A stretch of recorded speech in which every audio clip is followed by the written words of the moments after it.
It's starting to get cold outside, so today we're making a lovely hearty and warming stew with a layer of crispy potato on top. This is the perfect dinner to cook this winter, so let's get cooking. So before we start prepping the vegetables, we're going to make a rich mushroom stock that will form the gravy in this stew. You could use a mushroom stock cube, or in my case, I'm going to soak some dried porcini mushrooms in boiling water, and that's going to create a lovely flavoursome broth. I'm going to be using a selection of wild mushrooms, which I'm going to keep fairly large so they have a nice chewy, juicy texture. To keep this recipe even cheaper, you could of course use some chestnut mushrooms or portobello. This stew is a great way to use up any leftover root vegetables that you have. I'm going to start by chopping up some carrots into rough bite-sized pieces. I like to cut them up quite randomly, as this gives a nice variety and texture for the stew. Just make sure the pieces don't get too big, or else they'll take ages to cook in the oven. As always, the full recipe will be in the description box of the video. I know a few of you have been asking whether or not I have a recipe website, but I don't at the moment. I do hope to make one in the future. I just don't have the time or the money to do it at the moment, but for now they'll always be in the description box. Next, I've got some celery. Once again, we're just going to simply roughly chop it. These are some lovely mini shallots, and I'm going to leave them whole, so they just need to be peeled.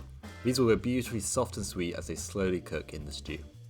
If you can't find mini shallots, then you can just chop up a regular onion. Finally, I've got a few parsnips. You can keep the peel on them as long as you've washed them. A lot of the nutrients in root vegetables is found just under the skin, so it's great if you can keep it on.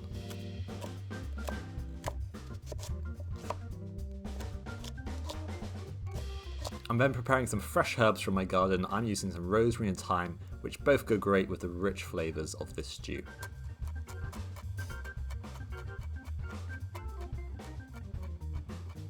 Next, a few cloves of garlic. Simply crush and slice them. Don't worry about getting it too fine, as we'll be cooking the stew for quite a long time.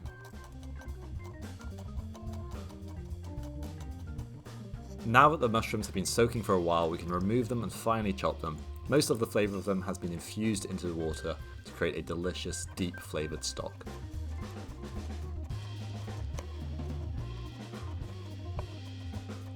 We can now start cooking, so I'm going to heat up a large cast iron pan over a medium-high heat with some olive oil. I'm going to cook the mushrooms first and then add them back into the stew a little later. Fry them until beautifully golden brown. I'm also going to add a cheeky bit of vegan butter to help them get nice and caramelised. Once they are, simply remove them from the pan and we'll add them back in later on.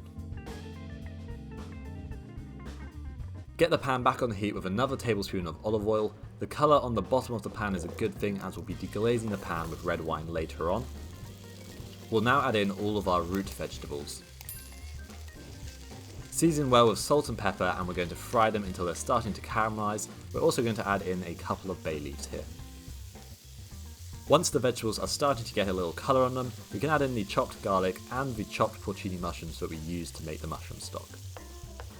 As you can see, there's lots of nice caramelisation on the bottom of the pan, and that's going to add lots of flavour into the stew once we deglaze it. We can now add the tomato puree and the plain flour. Cook this out for a couple of minutes, almost toasting the flour on the bottom of the pan. You really want to caramelise the tomato puree as well, as it can have quite a bitter flavour, but by caramelising it, it's going to make it nice and sweet.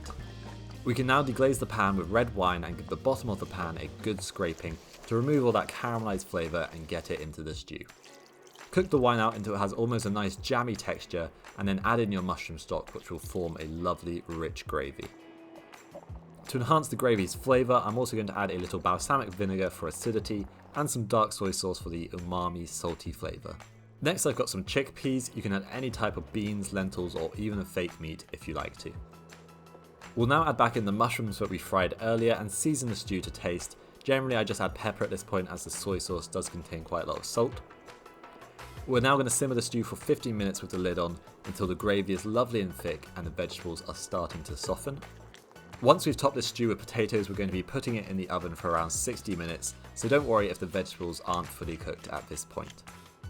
You could now just continue cooking the stew on the stove, and that would be a delicious dish on its own, but we're going to make a really tasty crispy potato topping.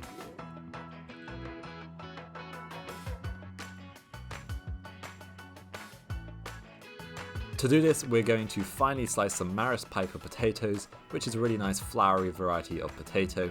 The thinner you can get them, the quicker they'll cook, and the crispier they're going to get in the oven.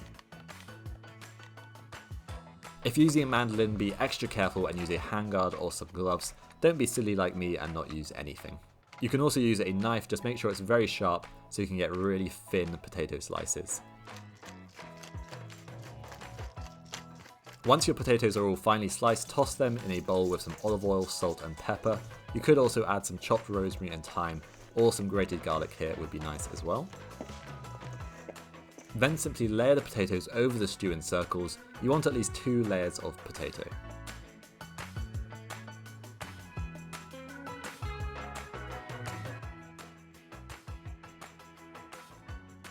We'll then cover the stew with foil and bake it in the oven for 20 minutes covered, then remove the foil and bake it for a further 40 minutes. After removing the foil, I like to brush a little extra olive oil onto the potatoes, and this will help them get extra crispy.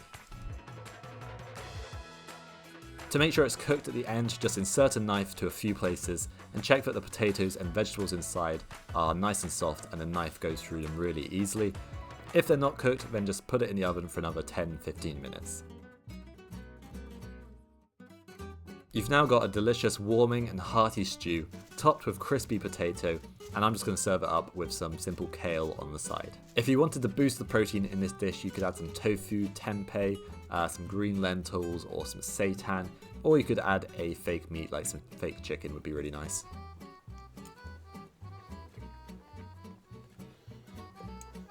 Oh, that's good. That is delicious. So good. Absolutely gorgeous. The gravy's got a lovely rich and deep flavour from deglazing the pan with that red wine, and then you've also got the mushroom stock and the marmite adding a lot of flavour. Then you've got sweet little onions, earthy vegetables, and crispy potatoes on top. What's not to like?